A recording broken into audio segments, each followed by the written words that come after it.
connaître d'abord la chose que Dieu te fait révéler pour bien marcher dans la vie chrétienne. Parce qu'il est écrit que mon serviteur montera, il sera placé si haut. Parlez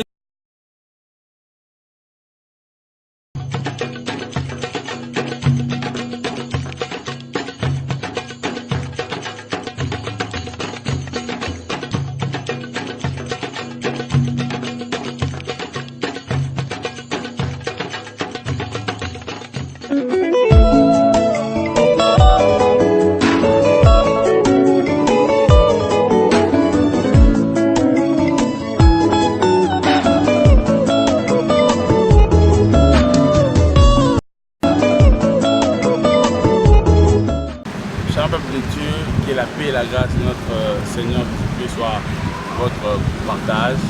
Aujourd'hui, nous sommes dans ce plateau et nous sommes avec le révérend pasteur Patrick Kiwabonga. Bonjour, monsieur. Bonjour, comment vous allez, papa? Par la grâce de Dieu, ça va. Nous sommes dans ce plateau pour parler d'un sujet très important qui est basé sur la vie chrétienne. Notre thème de cette soirée, c'est « Je suis chrétien ». Alors, pasteur, nous voulons savoir si c'est qui un enfant de Dieu, c'est qui un chrétien. Merci beaucoup, pasteur, pour la question. Merci aussi pour m'avoir donné cette opportunité pour m'exprimer sur ce plateau. Et au-delà de tout, nous disons merci à notre Dieu, qui est le créateur des choses visibles et invisibles. C'est lui qui a renouvelé le souffle de vie pour que nous puissions nous rencontrer sur ce plateau. Et pour répondre à votre question, c'est qui un chrétien? Un chrétien, c'est la personne qui a donné sa vie à Jésus-Christ, qui a accepté Jésus-Christ comme son Seigneur et comme son Sauveur. Ou même dire comme son Sauveur et comme son Seigneur. On peut toujours dire ça. Et c'est cette personne-là qui est chrétien. Parce que je voudrais bien souligner ici un point, on ne naît pas chrétien. Des fois, on croit que, bon, parce que je suis né d'une famille chrétienne, parce que je pars à l'église, parce que mon père est pasteur, je ne sais pas, ou parce que je chante à la chorale, directement je suis chrétien. Non, on devient chrétien par l'acceptance de Jésus-Christ, par l'acceptance en donnant sa vie à Jésus-Christ. Maintenant, pasteur, vous parlez par l'acceptance de donner sa vie à Christ. Et comment donner ta vie à Christ? La Bible dit dans 2 Corinthiens 5, 17, si une personne est en Christ, elle est une nouvelle créature. Les choses anciennes sont passées et voici, toutes choses sont devenues nouvelles. Bon, je vais un peu rester sur ce point-là. On dit les choses anciennes sont passées. Tu sais, quand nous naissons, nous marchons dans cette vie, il y a des choses que nous amassons avant de devenir chrétien. Comme je l'ai dit tout à l'heure, ce n'est pas qu'on est chrétien, mais on devient chrétien. Et mais quand on devient chrétien, il y a eu de ces choses que nous avons fait dans le passé. Il y a de ces actions, de ces réactions que nous avons eues dans le passé. Et toutes ces choses, tellement que ces choses ne glorifiaient pas Dieu, ces choses sont appelées à passer. Amen. Et dès que ces choses passent, quand nous sommes en Christ, ces choses passent. Ça ne passe pas d'un coup, normalement. Ça ne passe pas d'un coup, je voulais dire, parce que la plupart du temps, nous croyons que quand tu es chrétien, aujourd'hui, tout d'un coup, tout doit s'arrêter graduellement. Nous voulons dire ici au peuple de Dieu que graduellement, par exemple, si une personne fumait, ça pourra aller petit à petit. Ce n'est pas que quand vous voyez comment ce frère-là avait donné sa vie à Christ et qu'il continue à fumer, il ne faut pas les critiquer, mais il faut l'aider. Il faut dire, frère, écoute, ce que tu fais, rappelle-toi, tu as donné ta vie à Christ. Sœur, tu sais que hier, tu étais dans la prostitution, tu étais dans la débauche, mais aujourd'hui, rappelle-toi, tu avais donné ta vie à Christ, ça fait une semaine. Ces choses-ci sont des choses que notre Seigneur n'aime pas. Alors, en tant qu'une personne nouvelle, tu dois te rappeler. Et aussi, quand les choses anciennes sont passées, toutes choses sont devenues nouvelles. Et nous voyons aussi qu'il y a l'Esprit de Dieu qui est en nous, qui nous rappelle que ce corps est le temple du Saint-Esprit. Et en ce moment-là, vraiment, nous allons voir les fruits de la sainteté et que nous sommes réellement devenus chrétiens. Amen. Bien aimé, comme vous avez compris, l'homme de Dieu a dit que nos corps sont réellement le temple du Saint-Esprit. Partout où vous êtes en train de nous suivre, vous êtes enfants de Dieu. Vraiment que Dieu vous bénisse. Je pense que le pasteur Patrick est en train de nous satisfaire et il est en train de nous convaincre par sa manière de témoigner Christ. Alors pasteur, nous voulons encore savoir un point. Comment peut-on reconnaître que cette personne elle est ou il est vraiment un enfant de Dieu? Ça, c'est vraiment encore une très bonne question. Merci beaucoup, pasteur. Nous rentrons encore dans la Bible qui est notre source de connaissances. Dans Matthieu 6,33, nous voyons qu'une personne on peut reconnaître qu'une personne est vraiment en Dieu, c'est en voyant ce que la personne recherche. Ce que la personne recherche. Yeah. Qu'est-ce que je veux dire par là? Qu'est-ce qu'il recherche? La Bible dit dans Matthieu 6,33, recherchez en premier lieu le royaume des cieux. Donc avant toute chose, avant de chercher ta femme, mon frère, cherche le royaume des cieux. Amen. Avant de chercher un mari, ma soeur, cherche le royaume des cieux. Il ne faut pas se marier en avant, il faut d'abord chercher Dieu. Bien aimé, le mariage n'amène pas au ciel. C'est vrai ça? Le mariage n'amène pas au ciel. J'aimerais bien, comme on dit dans notre langue, souligner. En anglais on dit underline. Le mariage n'amène pas au ciel. Les enfants que nous cherchons matin et soir n'amènent pas au ciel. Le travail. Demain c'est lundi, on va aller au travail. Mais laisse-moi nous rappeler que ce travail ne nous emmènera pas au ciel. Mais chercher en premier lieu le royaume et la justice de Dieu. Et tout le reste, donc dans tout le reste maintenant, nous commençons à ouvrir une grande parenthèse. Le mariage, les études, le succès, la réussite, les enfants, l'argent, le ministère. Parce qu'il y a d'autres personnes aussi qui cherchent le ministère, mais avant Dieu. Okay. Tu vois un peu? Okay. On cherche le don, mais on ne cherche pas le donateur. J'aime bien ça. On cherche le don, on ne cherche pas le donateur. La Bible nous dit dans 2 Rois que le roi Ézéchias avait été approuvé par Dieu à cause de son intégrité et à cause de sa fidélité. Donc que nous puissions chercher le royaume des cieux. Bien aimé, tout le reste ne vaut rien si tu n'as pas le royaume des cieux. Mais si tu as le royaume des cieux, tout le reste te sera donné par-dessus. Alors, homme de Dieu, je ne sais pas, ça ce sont des questions que j'ai reçues une box. Un frère qui m'a écrit un jour me dit, pasteur, alors pendant que j'étais en train de parler, sur ce plateau, il m'a demandé cette question. Il m'a dit, pasteur, alors, que direz-vous de ces personnes, de ces sœurs et frères qui disent qu'ils sont enfants de Dieu, mais qui chaque jour, qui ne cessent pas de porter des mini-jupes, qui ne cessent pas de salir le nom de Dieu, qui ne cessent pas de filmer, mais ils se disent qu'ils sont chrétiens, pasteur. Voilà pourquoi nous sommes en train de vous poser ces questions. Ma question était que comment peut-on reconnaître? C'est-à-dire, je parle par rapport aux actes que les autres font, je ne sais pas quoi dans le quartier, nous parlons des actes. Comment on peut reconnaître? Parce qu'aujourd'hui, il n'y a plus la différence entre un chrétien et un païen. C'est-à-dire, on peut prendre un païen et un chrétien, un païen avec un chrétien. Nous allons trouver qu'entre eux, apparemment, ils vivent une même vie. Donc, c'est-à-dire, il n'y a pas une différence.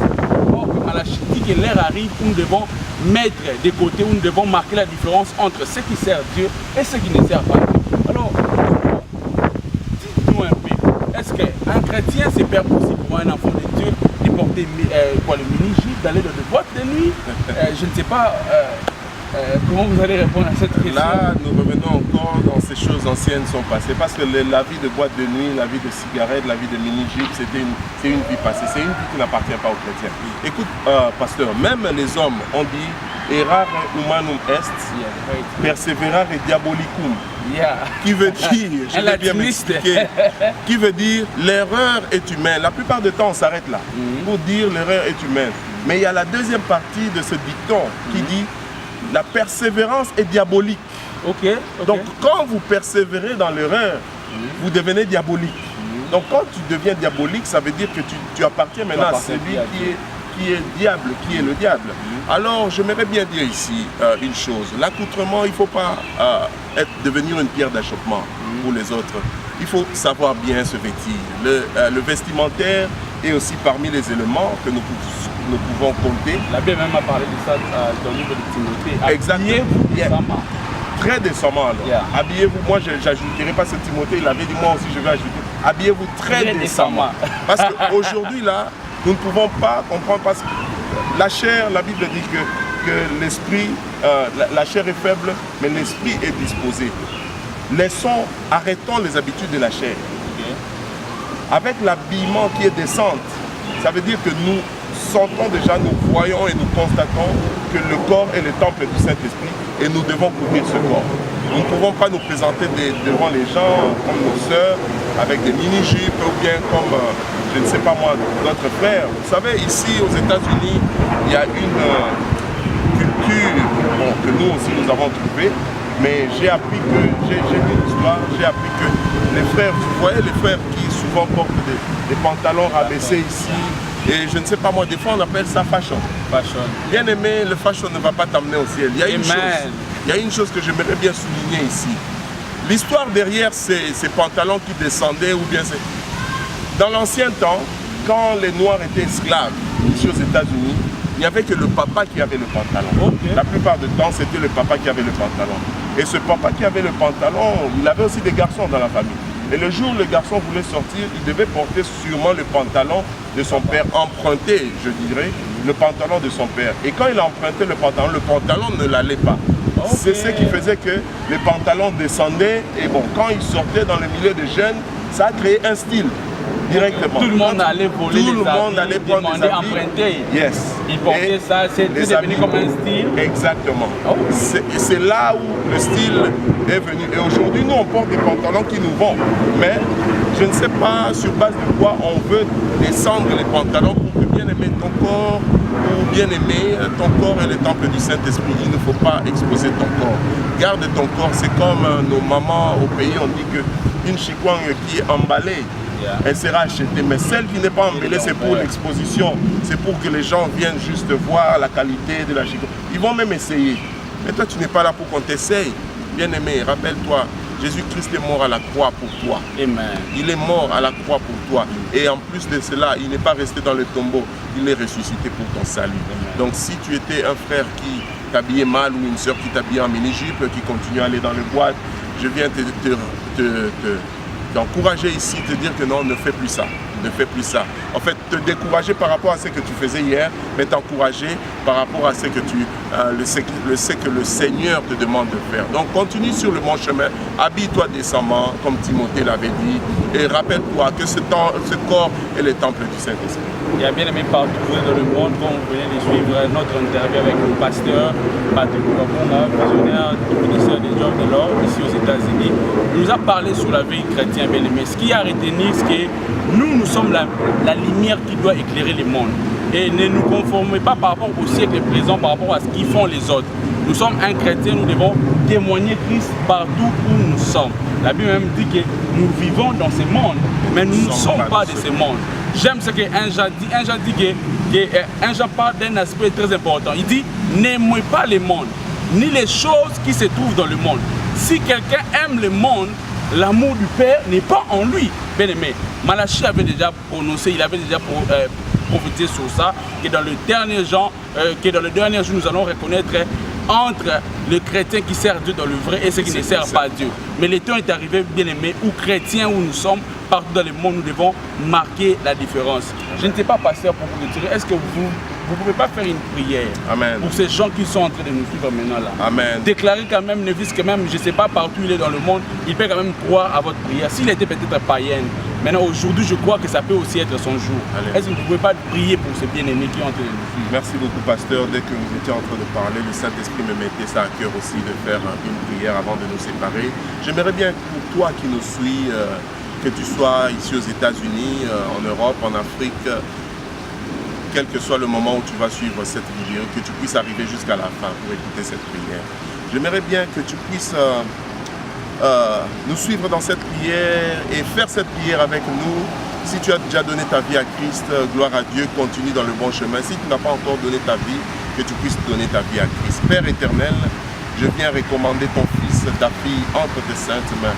Seigneur, mon Dieu, mon roi, pour ceux qui ne sont pas encore appelés tes enfants, Seigneur, pour ceux qui ne sont pas encore appelés chrétiens, Seigneur, pour ceux qui sont encore de tes créatures seulement, mais ils ne sont pas encore tes enfants, je viens prier, mon Dieu, mon roi, afin que toi, ô mon Dieu, Esprit Saint, qui touche le cœur et qui nous rappelle ce que nous devons faire, qui nous rappelle le bien. Esprit Saint, je te prie de toucher le cœur de mon frère qui n'a pas encore donné sa vie à Christ, de toucher le cœur de ma sœur, afin que mon frère et ma sœur puissent écouter cette voix qui a parlé même à Samuel, qu'il puisse écouter cette voix et qu'il puisse s'approcher de Christ. Car Samuel, il était dans le temple, mais il ne connaissait pas encore la voix du Père. Il n'avait pas encore cette intimité avec le Père. Il a fallu que l'homme de Dieu puisse lui dire que cette fois-ci, quand le Seigneur va t'appeler, dis me voici. Que mon frère, tu puisses dire me voici quand le Seigneur va t'appeler. Et pour ceux qui ont déjà donné leur vie à Christ, bien-aimés, continuons, car la couronne est là devant nous. Nous sommes appelés à remporter la couronne. Combattons, combattons, combattons. Et la Bible nous dit, ne donnez pas accès au diable. Je prie, bien-aimé, afin que tu ne puisses pas donner accès au diable, ni par tes actions, ni par tes réactions, ni par ton accoutrement, ni par ton langage. Ne donne pas accès au diable au nom de Jésus-Christ, mais donne l'accès au Saint-Esprit. Car le Saint-Esprit en toi, c'est l'esprit de paix, c'est l'esprit de puissance, c'est l'esprit de gloire, c'est Dieu lui-même qui habite en toi. Et dans le nom de Jésus-Christ, sois béni. Amen. Amen. Vraiment bien aimé, soyez bénis là où vous êtes. Chaque jour, par la grâce de Dieu, nous allons mettre des émissions comme ça. Dieu nous a mis ça à cœur. Nous allons parler des histoires essentielles pour la vie chrétienne. L'heure est arrivée où nous devons expliquer aux enfants de Dieu c'est quoi la vie chrétienne. Bien aimé, nous devons vivre la vie chrétienne partout où nous sommes. Nous sommes de ces personnes qui doivent défendre le nom de Jésus-Christ parce que nous sommes la lumière qui doit éclairer le monde. Et je crois que le salut passera par toi pour visiter ton quartier, pour visiter votre nation, pour visiter votre pays, pour visiter ta famille, pour visiter même ton foyer. Je le déclare comme homme de Dieu. Que Dieu vous bénisse. Gardons contact. Je crois dans les jours à venir, nous serons aussi encore avec un homme de Dieu qui va aussi nous parler de la vie chrétienne. Que Dieu vous bénisse. Merci, pasteur Patrick. Merci beaucoup, pasteur. Que Dieu vous bénisse. Amen. Bye.